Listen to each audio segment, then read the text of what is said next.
এই যে কম্পোনেন্টটা আমরা এখন আলোচনা করব সেটা হচ্ছে এসি মেকানিক্যাল ফুয়েল পাম্প, যেটা পেট্রোল ইঞ্জিনে ব্যবহার করা হয়।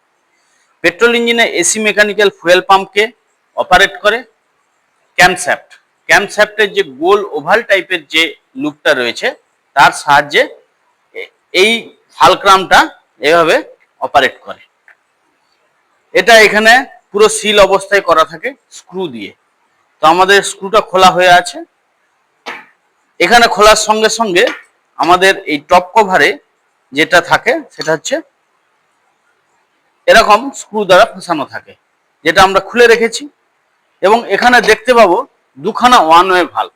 এটা একটা ওয়ান ওয়ে ভাল্ব, ঠিক অপোজিট দিকে একটা ওয়ান ওয়ে ভাল্ব, যেটার কাজ হচ্ছে একটা দিক দিয়ে যাবে আর একটা দিক দিয়ে টানবে। এটা হচ্ছে ডায়াফ্রাম, যেটা এইভাবে অপারেট করতে থাকে।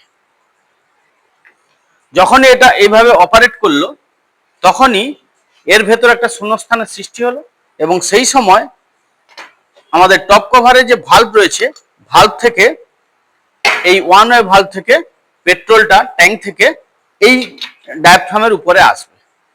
তখন পজিশন এই ছিল, যখনই আমরা ছেড়ে দিলাম তখনই এটা আবার যথারীতি উপর দিকে উঠবে।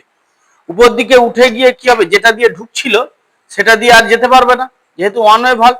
তার ঠিক অপোজিট দিক থেকে যে ভাল্বটা রয়েছে তার দিক থেকে সেটা সে ডেলিভারি হয়ে যাবে কোথায়, কার্বোরেটরে। কার্বোরেটরে ফ্লোট চেম্বারে গিয়ে পেট্রোলটা স্টক হবে। তো এইভাবে আমাদের এই AC mechanical fuel pump use হয়। যদিও BS6 এ এসি মেকানিক্যাল পাম্পটা বন্ধ হয়ে গেছে, এখন সব ইলেকট্রিক্যাল পাম্প যেটা ট্যাঙ্কির সঙ্গে ডাইরেক্ট ফিট করা থাকে, যেটা 12 ভোল্ট ব্যাটারির সাহায্যে অপারেট হয়। ধন্যবাদ।